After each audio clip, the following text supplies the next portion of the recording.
Hey, Seamsiders, I got a little something special for you today. This is a bonus feature with my friend PAOLO ARAO. Last week we talked about our textile practices, and one of the things that we have in common is our shared love of taro. So in the next few minutes, you're going to hear us nerd out about the taro. I hope you enjoy it. If you have a taro practice, I hope you pick up some new nuggets. And if you don't have a taro practice, maybe you want to start one. Something to think about. Before we jump into this conversation, though, with PAOLO, just a quick reminder that I am sharing with you a free how to make a tiny quilt tutorial. It is a sweet 30-minute video, just you and me sitting and sewing. You'll get to learn some basic hand sewing techniques like the back stitch, the running stitch, and how to put it all together, all for free in this sweet little video. So I'll put a link in the show notes below. Be sure to check that out. Okay, now on with me and PAOLO nerding out about the taro. I hope you enjoy.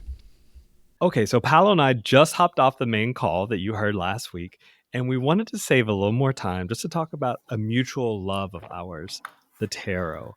Yes. In that conversation, we each drew a card. I drew the 3 of Wands, PAOLO drew the 3 of Hearts. And now reflecting back on that conversation, PAOLO, are there any points that you want to connect with the card in our conversation? With the threes? Mm-hmm. Wow. Well, first of all, I'm going to say that this 3 of swords feels really relevant just because we're talking about like the realm of the mind and the intellect and like the ways that we sort of beat ourselves down.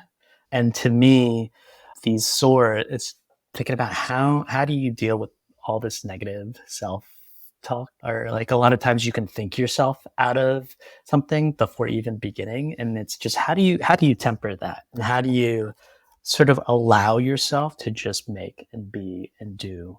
And I think this goes back to what we were talking about in the podcast last week with perfection, right? And just letting it go. Things are not going to be perfect, and it's just how you respond to things in the moment. But I think it's also funny that we both drew 3s. Like I still can't get over that. Funny stuff like that happens all the time in tarot, though, doesn't it? Yeah. Sometimes I'm like, I pull a card and I like have to look over my shoulder. I'm like, what's going on here? You know what? So I pull a card every single day, and the card that I drew today was death. And yeah, right. But the thing was, I drew the same card 2 days ago. I was like, whoa, okay, what's going on here? And it's a card that a lot of people get scared of, or I mean, it's kind of heavy and it's kind of scary, but I think it's an interesting card, right? And I feel like it speaks to a lot of what's going on right now, where there is a rebirth, there's an ending and a beginning, picking yourself up and starting it again. And I think that also has a lot to do with the time of year it is. And like, I so much just want to hit the reset button right now. You know, we're like coming to the end of the year, and it's just like, I just got to get through to the end, and then like we can start fresh, clean slate. And so to me, that's what this death card today was like. The clean slate is coming soon. You just gotta get through this right now. I love how death is depicted in at least the Rider-Waite deck, and I imagine it's pretty similar with the deck that you're using, which is death is represented as this skeletal figure on a giant horse in a very triumphant kind of parade-like entry, right? It has this giant textile flag. Oh no, totally. Rose. I mean, it's not a demure death by any means. It's almost something announcing the beginning of something else. No, I mean, in a way, you can see it as being celebratory, right? Because oftentimes, and yeah, like we mourn death, but then there's also a celebration of life, of what happened, and the skeleton. I just love that image of like peeling away all the skin and all those layers of who you are down to the essence, right, of who you are, and then coming back anew. So that's what I think makes the tarot so fascinating, or at least as visual artists as you and I are. It makes a lot of sense for me to have an image to look at to help me understand intangible dynamics and mechanisms at work in my own life. And having the figure of a skeleton with the sun rising behind it, right, just helps me reframe mortality and death and the ending of something. Right. No, absolutely. I mean, there is a balance between, in every card, in every image, there is a balance between things. There's a balance between the energies, and it's just, how are you responding to that in this moment, right? And it's not fixed, right? That's the thing too. Like when I first started like getting into tarot, I was obsessed. I still kind of am obsessed with knowing all the traditional meanings. But then it's like, when you place different cards next to each other, the meanings change, right? You're talking about relationships. And so the fixed meanings aren't so fixed. So it's just like, why go with the flow, go easy, like it doesn't have to be so serious. And that's why like I like to use this as a tool for self-reflection, for just thinking about things. And it's not like I'm not a fortune teller. I'm not trying to be a fortune teller, It's just like, oh, what am I doing in my life now? What can I think about? What are things that I'm not thinking about? And how can I be the best, or like the highest self that I can be, right? I remember back when we were at Empire Diner and you were like, every residency I've ever been on, there's always been somebody, there's always one person who's like doing readings for everybody. And right. I was like, and you're the person. That's me. And what I love about it is similar to you. I'm not trying to tell the future. I don't even know what the future is, but I love having people pick a card and I just ask them one question. That is, what do you see? And it sounds like such a simple question. Oh, right. But that person will often say something entirely different than what I'm seeing on the card, which goes to show like the power and the wealth of these images. Right. And how important your intuition is when reading these images, right? Because you are going to see what you're going to see. And these cards are going to reflect that back at you. And so that's like, and I love that when you mentioned that, like I loved that you asked people what they, rather than going in straight off of like, this is what I'm seeing, what do you see? And I think I'm going to use that. It's yours. It's y'all's if you want it. You have an interesting spread or practice when it comes to pulling cards that you were telling me about. Can you tell us, can you give us a recap and I'll give you an update on that? Yeah. So at the start of every month, I pull like my monthly spread where I'll pull one card, which is going to be the overall energy for that month. And then I will pull another card for each week and sort of like what that energy is for the week. And then every day I pick one card and then it relates back to the weekly card as well as the monthly card. And so then I have another sort of, there's a continuity in the reading and it's not so fixed. And so each week, because the weekly card changes, the meanings change or the messages change. And I like that. And the thing to me that's so interesting about that is it is so much about the relationships, or at least the relationships between the cards are what activate them in my mind, right? Yeah, no, and absolutely. So I started doing that since you and I last talked. So I picked a week card and then a daily card. And the card for this week was the Queen of Cups. And it's just this beautiful person, like flowing robes, holding this giant chalice in her lap and just kind of pondering it. I think of the Queen of Cups as somebody who, I usually think of queens as generative types, creator types, and then cups being emotional containers for whatever we need them to be. And so this week has just been one of like self-care and others care. And then as different daily cards come up, I can think about that from different facets or different angles. And that's been really helpful. Yeah, no. Can I ask you a question? Please. What is there a card that you relate to the most right now? Or like This is okay. So Paolo, you had to ask me this question. So for the last 2 years or so ish, when I get in bed, I always assume the same position. And I don't know why, because I only lay there for about like 5 minutes. And I'm like, okay, this isn't comfortable anymore. And then I straighten out.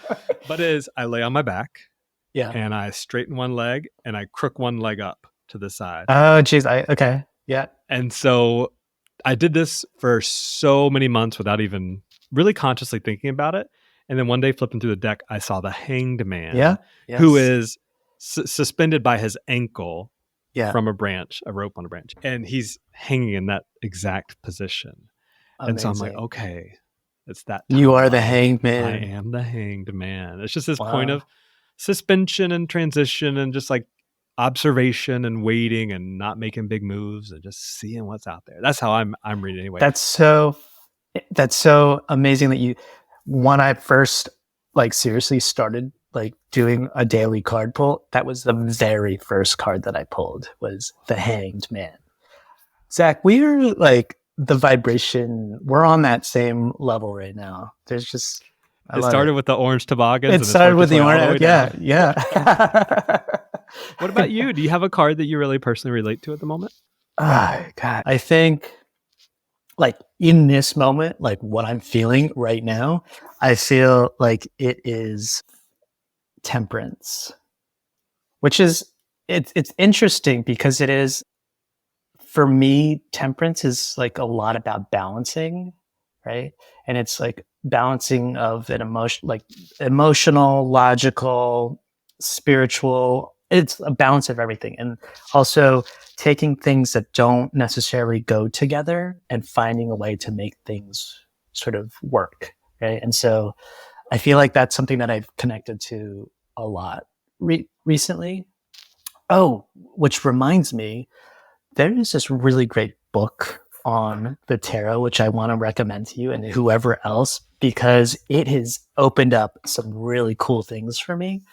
And it's The Radical Tarot, Queer the Cards, Liberate Your Practice, and Create the Future. And it's by Charlie Claire Burgess. And it's just, first of all, I listened to the entire thing as an audiobook. I drive around a lot where I am upstate, and so it just gives me an opportunity to listen to audiobooks. And it's just, they have done such a wonderful job in opening up the tarot, because it is very, like the imagery is very cisgendered, heteronormative, and white, and it's just, there are many assumptions of who this is for, and so who the tarot is for, and so this book it just opened up so many new things for me and so many new ways of seeing the cards and reading the cards and interpreting them as a queer person and as it relates to my life. So I recommend it. And if Charlie's listening to this, thank you. Yeah, I'm going to get that in the show notes and I'm going to get a copy for myself. Oh, it's so good. It's so good. I would be really curious to know, I love the tarot. You love the tarot. Several artists I know love the tarot. Yeah. But I'm wondering if I were to poll my writer friends, if we would see a similar rate of affinity for tarot, or if they would be more into like the I Ching or something that's text-based. Any ideas? Any thoughts on that? I think that I do know a few writers who are into the tarot, and it's like, tarot, the images are all stories, right? And as writers, like these are stories in a visual form, right? And we all have stories that we can relate to with each of these cards. And so I think even more so, these are just prompts. These could be prompts for stories. Certainly. Before I let you go, Paolo, I never got to share about my card last week, and you shared yours a minute ago. So I had the Three of Wands, and it shows this fella in long robes looking out over this big golden sky. And as you were talking last week, I had this card propped up at my computer. And then you started talking about the Venta sails, the Filipino sails. Yeah. And look what you see down there. The guy, this person. Amazing. This person is looking out over this like golden body of water. And there are these wonderful sailboats just dotting. And there's 3 of them. There's 3 of them. And I had made 3 of them. Wow. That's pretty incredible. I love this for us. Yeah, I do too. Paolo, this has been so much fun. Yeah, likewise. We need to go and have breakfast again soon next time I'm down. All right. I'll fast the day before and be ready for that giant breakfast sandwich. I hope you enjoyed that conversation with Paolo as much as I did. It's fun talking to folks about other things we have in common. Textiles is one thing, but we're such multifaceted, full, well-rounded people. It's fun to get together on these things. Now, between now and the next time we talk, remember I got that how to make a tiny quilt tutorial I'd love to send your way. You can sign up at the link in the show notes below. And until then, I hope you're up to something good. I hope you're sewing something good. And I hope to see you soon. Maybe on the Nook. Who knows?